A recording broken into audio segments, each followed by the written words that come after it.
So back in the day, they used to use mercury to actually cure the syphilis, if it didn't kill them first. Let me ask you, what really makes a good doctor? If you're not happy, how are you supposed to help your patients? What is up, guys? Dr. J. Feldman here, and today I wanted to talk to you about some really interesting ancient medical treatments that were used back in the day to cure common ailments that we have today. First of all, we're so lucky to live in a time of modern medicine where doctors have thousands of treatments that are effective in treating all of our common and even the uncommon ailments. We're very, very lucky. Back in the day, they did not have these things. They only had theoretical treatments that were honestly mostly dangerous to the patients, and only a few effective treatments for some conditions. So some of these treatments are absolutely barbaric and ancient, but some of them are still used today. So let's go right into this list and learn about some of these ancient medical treatments. So number one, the one I want to talk to you about first, is tobacco smoke enema. Now this was used by Native Americans up until like the 19th century. This is when a patient would come in with gastric issues, indigestion, parasites. The idea to curing this was the medical practitioner would insert a straw into the patient's anus, and they would blow tobacco smoke into that person's anus in the hopes that this would cure whatever digestive illness this patient was suffering from. Absolutely crazy. Tobacco smoke was blown into the anus to try and cure indigestion or gastric issues. Number two, it's gonna take a total 180, get a little more violent, a little more bloody, called trepanation. Trepanation was used to cure patients with psychoses, irretractable headaches, migraines, and other psychological disorders. This is when the medical practitioner would drill a hole, kind of like a craniotomy, into a patient's skull in hopes that this would relieve any pressure and cure a ton of medical ailments relating to the head. The next one, this is a popular one. I've actually heard about this one before, and a lot of you still have, and this one is actually still used in some cultures in some regions of the world, and this is bloodletting. Now, bloodletting is literally the act of draining somebody's blood from their body.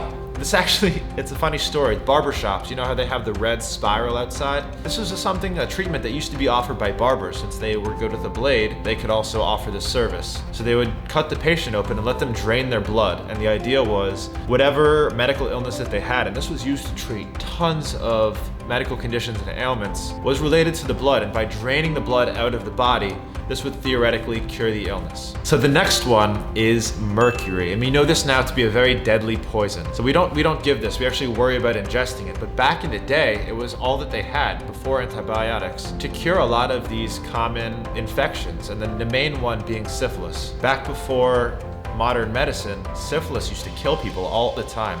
And if you know anything about syphilis, there's multiple different stages. Now, obviously, we're able to cure it during primary stage and just knock it out of the park. But back in the day when they couldn't cure syphilis, it would progress and evolve into a tertiary syphilis. And this is a disease with a very high mortality. So back in the day, they used to use mercury to actually cure the syphilis, if it didn't kill them first. It's a hard trade-off when you don't have antibiotics. Would you rather die from the syphilis or die from mercury poisoning? That's highly neurotoxic. We do not use mercury for anything nowadays, except I think in our thermometers. Fun fact as well, mercury is also used as a contraceptive in China. Was, not anymore. And the well-known William Shakespeare, the poet, the playwright, also is to have thought of died from mercury poisoning. So there's a lot of other ones, but the last one that I really wanted to tell you about that I thought was super interesting was a very unique technique for closing sutures. And this one is still used today in remote parts of Africa and areas where actual suture materials are not available. And this is